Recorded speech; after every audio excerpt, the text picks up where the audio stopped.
don't have to be a psychic to work out that she's a bit of a tortured soul, bless her. Oh dear, right, it's BBC WM Lunch with Caroline Martin, 11 minutes to 1. Right, we're going to find out exactly what the tricks are that psychics use now. With a bit of luck, Paul Brook Mind from Willenhall. Hi, Paul. Hey, Caroline, how are you? I am not too bad, thank you very much. Thanks for joining me this afternoon. So you're a psychological mind reader. Yeah, that's right. I use psychology, body language, eye movements, things like that to give the appearance of what real mind reading would look like if it existed in the real world. And for entertainment purposes only, of course. OK.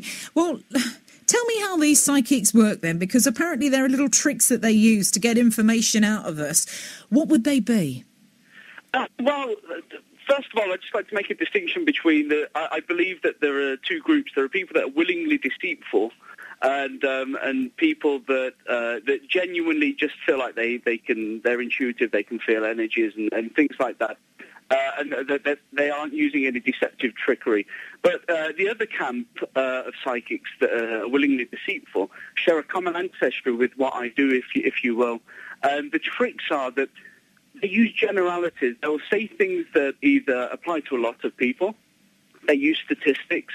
Like guesswork. They might even do a bit of background research. But the key to this is not necessarily all in the psychic, but also in the person having the reading.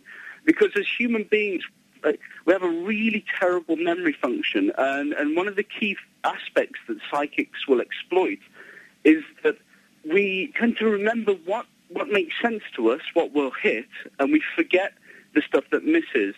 So if a psychic might sort of warble on for 10 minutes and get 90% of something wrong, you might remember the 10% of stuff that actually does make sense, that does fit in. And that's another key word, is that we try to make things fit into our memories, especially if you've gone there proactively, because the chances are you do already believe in psychic ability of some degree.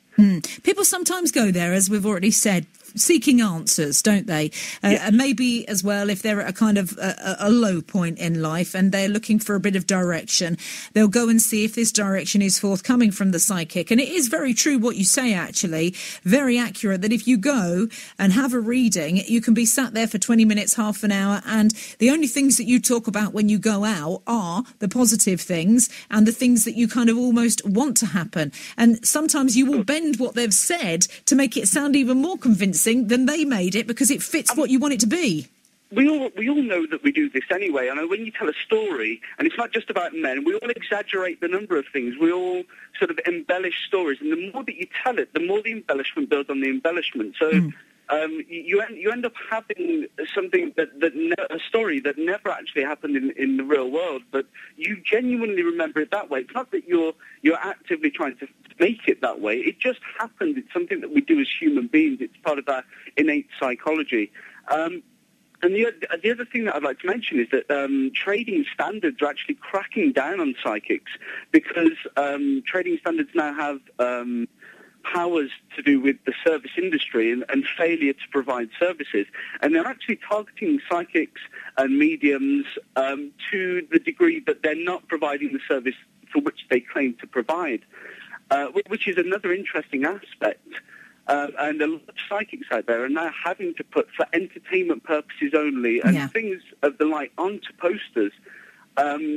But no doubt when they're actually in, I'm talking about big staged things now, big staged events, no doubt when they're in the stage, on the stage, in the staged event, that they're then saying, oh, well, we have to put that on there, or things of the such, to circumvent this potential legal downfall for them.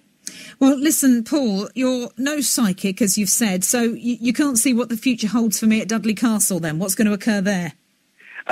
I see lots of fear, torture, black and darkness. No, I think it's going to be absolutely fine for you. I just remember this, is that the human mind doesn't like dark places. It creates hallucinations.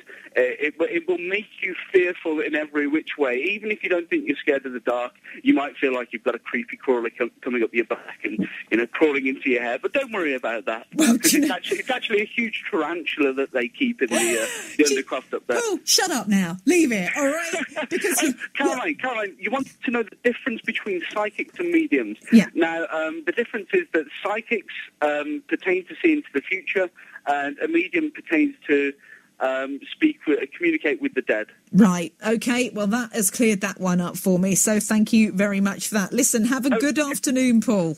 One last thing, Caroline. Go on. If you want to see the kind of things that I do, if you want to just back up anything that I've said, if you want to see that I am qualified to talk about this, if you do put in Paul Brook Mind Reader into Google or any other search engine, you can watch a video on my website. You'll see me doing things, and you will swear that it is real mind reading, but it's not. When you watch it, just keep in mind it is psychology. It is regular soft sciences, real-world stuff. It's not paranormal in any way.